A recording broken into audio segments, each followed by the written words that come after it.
Keeping those drugs off the streets, it's always a problem that officers are tasked with. More recently, police say that drugs are being shipped through the mail. Our Quentin Smith, he speaks with an area sheriff about this trend. He now joins us live in the studio with more. Hey there, Quentin.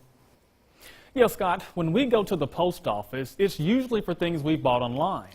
However, lately, some criminals are going to the post office to pick up drug packages that have been shipped to them in the mail. This is a growing problem that law enforcement are hoping to get in front of. Shipping drugs in the mail. It's something many people may not think about, but it's an activity that police are starting to see more and more. If they could grow it or make it, they'll ship it. Noxubee County Sheriff Terry Grassery says these types of incidents happen in waves, and it isn't anything new to law enforcement.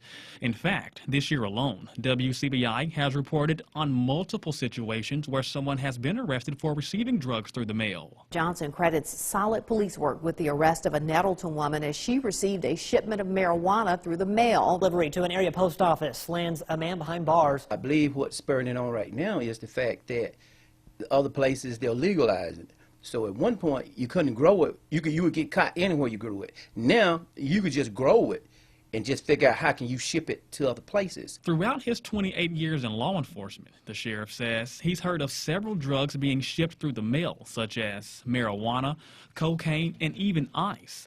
He says criminals use the post office as an alternate route to get drugs onto the streets because they believe it lessens their chances of getting caught. You got to go through so many states to get to Mississippi. Right. Now you got so many highways, you got so big a chance to get caught. But if you mail it, you're going to mail it from one end, guy got to pick it up on the other end.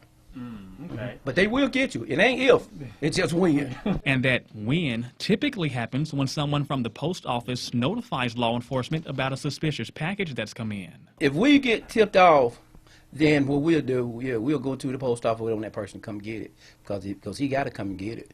Him or he got to send somebody else. And then we'll have to catch them and then work it on this side. Then we can find out where it came from. Well, it's going to have an address where it came from. Then we've got to trace back and try to see who that person is that sent it. Now, the sheriff says it's a felony crime to send any kind of drugs in the mail here in Mississippi. And if caught, the amount of jail time will depend on the amount of drugs that were seized. Scott?